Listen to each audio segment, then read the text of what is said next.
Hi friends, நம்ம Erode மூவிஸ்ல GR Aditya இயக்கத்தில் மிஷ்கின் இசையில் விதாத் பூர்ணா நடிப்பில் வெளிவந்திருக்கிற படம் டெவில். சவரகத்தி படத்துக்கு அப்புறமா அண்ணன் மிஷ்கினோட அவர் தம்பி ஆதித்யாவும் சேர்ந்திருக்க படம். டெவில்னா பேய் படம்னு ஒரு எதிர்பார்ப்பை ஏற்படுத்திக்காதீங்க. படம் பேசுறது ஒரு பிசாசை பத்தி இல்ல, ஒரு அறையில் இருக்கிற மனுஷ பிசாசுகளை இல்ல பிசாசு மனம் கொண்டவங்களை பத்தி சொல்ல வருது. இது கலவையான படமா இருந்தாலும் அதுல சில போர்ஷன்ஸ் நிச்சயமா உங்களை இம்ப்ரெஸ் பண்ணும். அந்த போர்ஷன்ஸ் என்னன்னு பாக்குறதுக்கு முன்னே நம்ம ஈராட் மூவிஸ்ல வார வெளியாகிற எல்லா மொழி படங்களோட விமர்சனத்தை பாக்குறதுக்கு நீங்க மறக்காம அந்த சப்ஸ்கிரைப் பட்டனை கிளிக் பண்ணி என்கரேஜ் பண்ணுங்க. இப்போ இதோட கதையை சுருக்கமா பார்ப்போம். புதுசா கல்யாணமான பூர்ணா ஒரு சமயம் கார்ல வரும்போது திரிகுன் பைக் மேல கவனக்குறைவா மோதினதால அவருக்கு கையில பிராக்சர் ஆகுது. பூர்ணாவோட கில்ட் ஃபீலிங் தனியா இருக்க திரிகுன்னை அடிக்கடி பார்த்து கவனிக்க வைக்குது. ஏற்கனவே தன் ஹஸ்பண்ட் விதாத்தோட கள்ளக்காதல் தெரிஞ்சதுனால ஒரு குழப்பத்தில் இருக்க பூர்ணா திரிகுன் கிட்ட ஒரு ஃப்ரெண்ட்லியான ரிலேஷன்ஷிப்பை வளர்த்துக்கிறாங்க. ஆனா திரிகுன் அதை வித்தியாசமா புரிஞ்சுப்பாரு. இந்த சமயம் பூர்ணா திரிகுன் கூட இருக்கிறத விதாத் பாத்துறாரு. அப்ப நடக்கிற சம்பவங்க ஒரு வளைவே தில்லரா இருக்க டெவில் படத்தோட மீதி கதை. ஃபர்ஸ்ட் ஹாஃப்ல பூர்ணாவும் திரிகுன்னும் எந்த உள்நோக்கமும் இல்லாம ஒருத்தர் ஃப்ரெண்ட்ஷிப்பா இருக்கிறது கொஞ்சம் நேரத்தை இழுத்திருந்தாலும் ரொம்ப அழகாவும் இயல்பாவும் இருக்கும். பூர்ணாவோட ஹஸ்பண்ட் முதல்ல இருந்தே ஏமாத்திட்டு வரது நமக்கு தெரிஞ்ச உடனே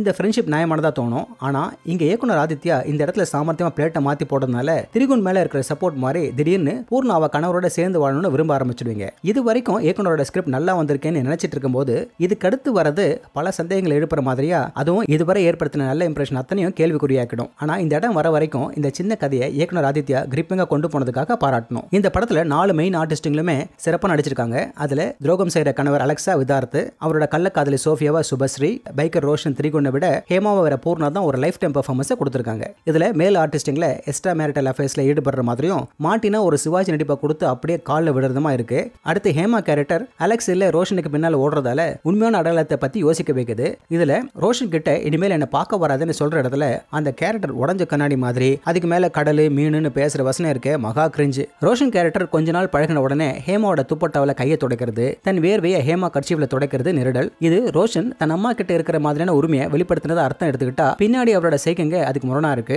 இதுல மிஷ்கின் நடிக்கவும் செய்திருக்காரு. அவர் வரது ஒரு மர்மமான கேரக்டரா இருக்கு. கதையில இதோட இம்பார்ட்டன்ஸ் என்னன்னு யோசிச்சுட்டு இருக்கும் போதே ஹாரர் சயின்ஸ் ஃபிக்ஷன் வந்து கதையில விட்டு போனதை வினோதமா கனெக்ட் பண்ண முயற்சிக்குது. இதுல எதுவும் எந்த தாக்கத்தையும் ஏற்படுத்தல. மேலும் மிஷ்கின் கேமியோக்கான பர்பஸ் எதுவும் இல்லையேன்னு ஆச்சரியப்படுவீங்க. நீங்க படம் பார்த்துட்டு இதுக்கு தாங்க அவர் வந்தாருன்னு உங்க விளக்கத்தை பதிவு பண்ணீங்கன்னா நல்லா இருக்கும். இதுல கார்த்திக் முத்துக்குமாரோட ஒளிப்பதிவு நேர்த்தியா இருக்கு. இந்த கதைக்கு ஏத்த ஒரு இசையை தன் முதல் படத்திலேயே சிறப்பாக அமைச்சிருக்காரு மிஷ்கின். ஒரு 2 சாங் சாஃப்டா ரசிக்கும்படியா வந்திருக்கு. இதுல நல்ல விஷயம் என்னன்னா டயலாக்ஸ் அவ்வளவா இல்லாமலே சொல்ல வரதை கன்வே பண்ண ட்ரை பண்ணிருக்காங்க. ஆனா இது என்ன சொல்ல வருதுன்றதுல ஒரு குழப்பம் இருக்கு. ஹஸ்பண்டுக்கு 2வது தாயா இருக்கணுமா, ஹஸ்பண்டுங்க தப்பு பண்ணிட்டு அதுக்கப்புறம் திருந்திட்டேன்னு சொல்லி அழுதா அவங்கள மன்னிச்சு ஏத்துக்கணுமா, இல்ல துரோகத்தை எது நடந்து போச்சு விடுப்பான்னு நியாயப்படுத்துற படமா? எப்படி இருந்தாலும் டெவில் பகுதியில் நல்லாவே இருக்கு. ஒரு ஒன் டைம் வாட்சுக்கான படம். ஓகே ஃப்ரெண்ட்ஸ், இதே போல இன்னொரு சுவாரஸ்யமான பட விமர்சனத்தோட சந்திக்கிறேன். இந்த விமர்சனம் உங்களுக்கு பிடிச்சிருந்துச்சுன்னா உடனடியாக லைக் பண்ணுங்க, ஷேர் பண்ணுங்க. நன்றி.